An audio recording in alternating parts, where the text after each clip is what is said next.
So I'm Joel Salatin, and our family owns Polyface Farms in Virginia, and I'm here as a presenter.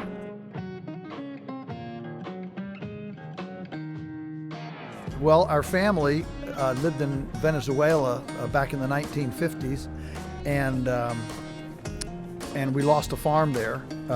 Lost it in a junta, and part of that whole catastrophe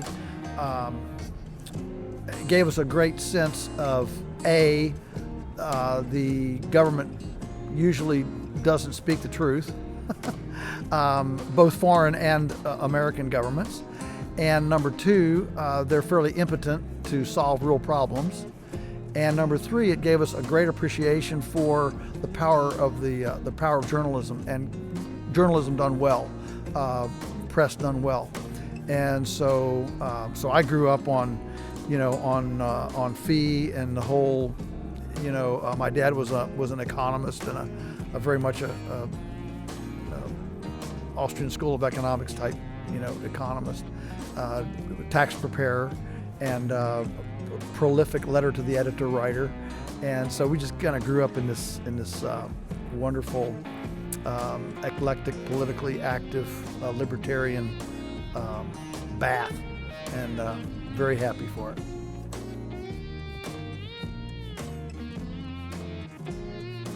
No, I'm not actually part of my, remember, I speak all over the world, and so I have purposely not taken a banner, but the way my introduction is when I do presentations all around the world is I've taken this moniker, Christian Libertarian Environmentalist Capitalist Lunatic, and so it breaks down. Here's what happened. So I'm speaking all over the world.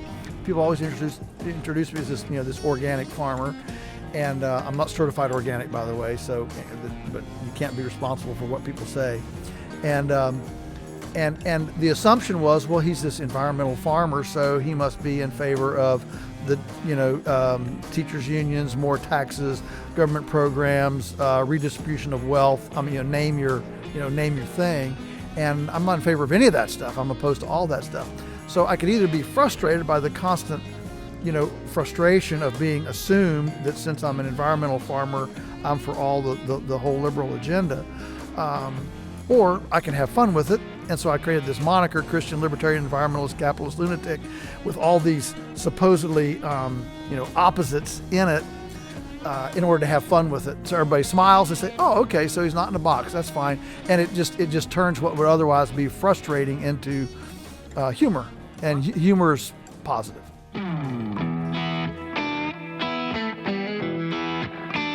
Sure, well, the lunatic comes from just the fact that I don't do anything that agricultural orthodoxy assumes that a farmer should do.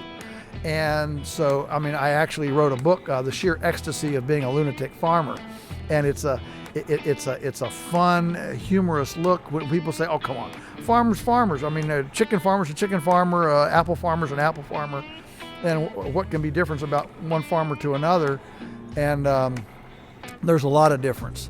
And so that helps describe what's different. Again, people thought that I was crazy for, we don't vaccinate our cows, we don't apply chemicals, we use compost instead of chemical fertilizers. We are basically perennials. We're grass farmers. Whoever heard of grass farming? And so everybody thought that I was crazy. So again, I could either be frustrated and depressed that everybody thinks I'm crazy, or I could just have fun with it. So I said, okay, so I'm a lunatic farmer. So I wrote the book, Lunatic Farmer, and then at our farm we do farm tours all the time. So the farm tours are called the Lunatic Tours. So you just have fun with it, and it attracts a lot of people when you're having fun with it.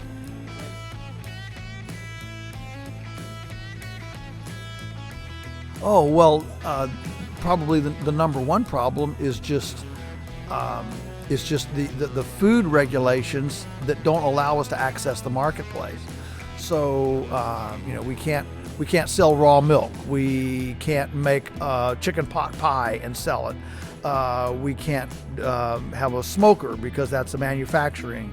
I can't mill a log for you, a log that you bring me on my sawmill, because that's manufacturing and that's illegal in an agriculture zone.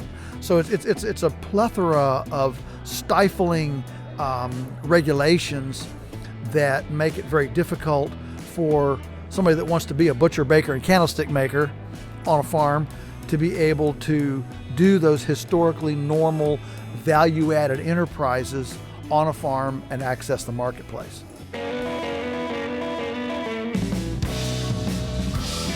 Well, sure. So Congressman Thomas Massie has put in the PRIME Act, and that's an incremental first step.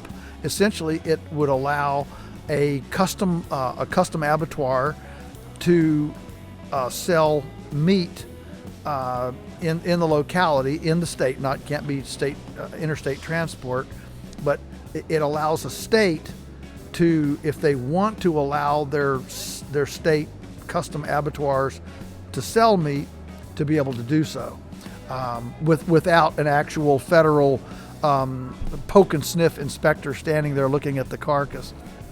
And if we had this, it would completely change the accessibility, the security, and the price of artisanal, local produced product.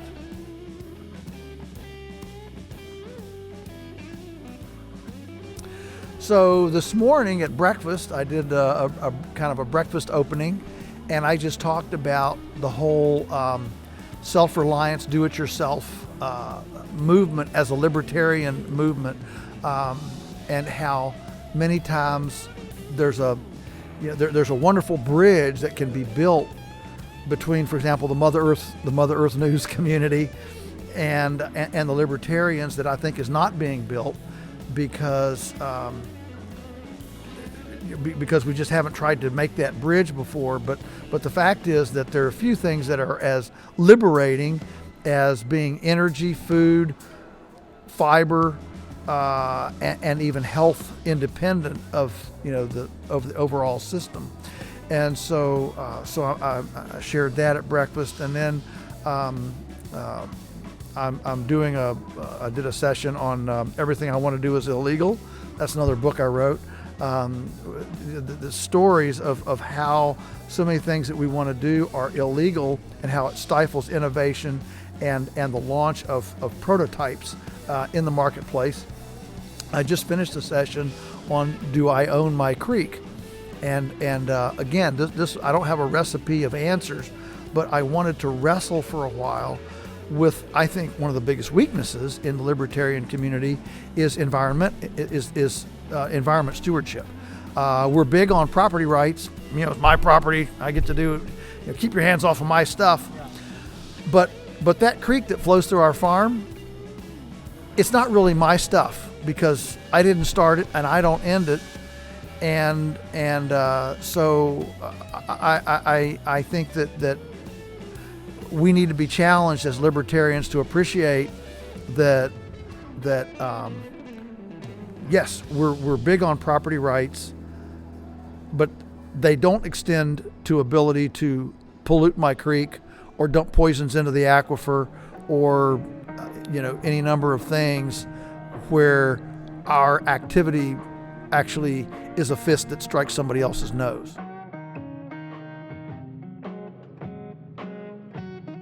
Yeah, so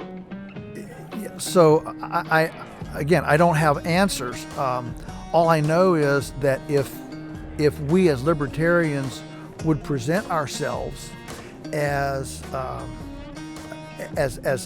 stewards of the environment, as what we want to do. Look, there's nothing more freedom-oriented than preserving our ecological womb that sustains us.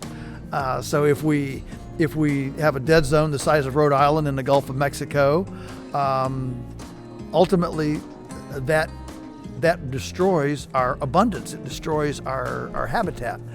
And so how do we without setting up a new EPA and a new government agency and more bureaucracy, how do we control that? And I think a lot of it is simply to preach the message in our own political platforms and in the marketplace, to come across as libertarians who care about the environment and who see our whole shtick as being one of abundance through environmental stewardship.